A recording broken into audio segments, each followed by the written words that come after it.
Okay, on to the next one. While we're at it, cervical spine, thoracic spine, let's do full spinal cars. They're called spinal segmentation cars. Spinal segmentation because we focus on one part of the spine after the other. I'm going to do it sideways. We want to focus on one part after the other. So kind of like a cat and cow in yoga. Just not doing it everything once, but like focusing on the lumbar, then the thoracic, and then the cervical spine. So you want to kind of move vertebrae by vertebrae, and we're just focusing on flexion and extension of the spine. That's the sole purpose right now. Yeah, flexion and extension. So there are different ways to do it. The basic standard one is in a quadruple stance. So you put your hands down, you put your knees underneath your hip, hands underneath your shoulders, and you start in a neutral position. So you want to move. I'm going to show it in four different ways. We want to start at the lumbar spine, moving up into the head, starting at the lumbar spine again into flexion, and then we start with the head going down, and then we start with the head going down again. Okay. Yeah. The exercise in itself, like I said, cat and cow is this movement. So most people know this movement, or a lot of people know this movement. It's the same contraction, just one by one. So you really want to focus on vertebrae by vertebrae. Compensations you want to pay attention to. Sorry, my brain is a little bit slow.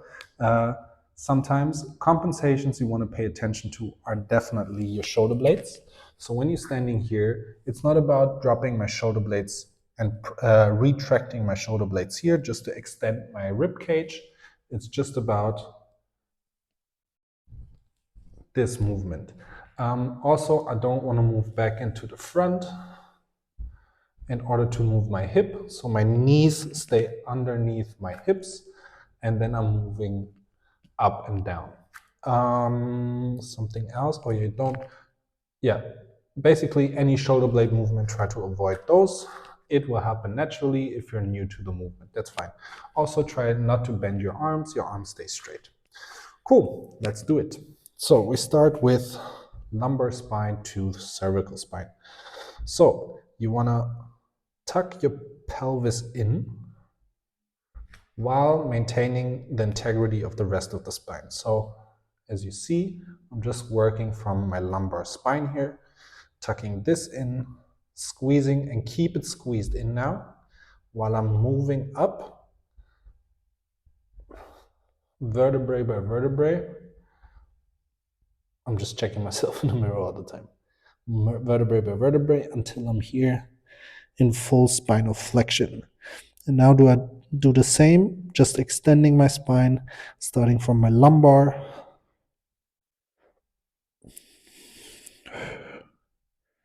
squeezing up, vertebrae by vertebrae, putting my full spine into extension until I'm here.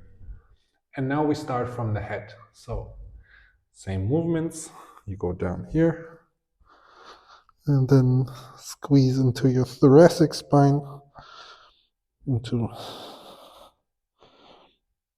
here. And this is normally the point where people struggle with.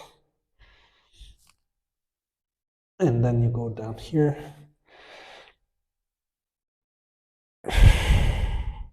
And then same, starting from the head, going down.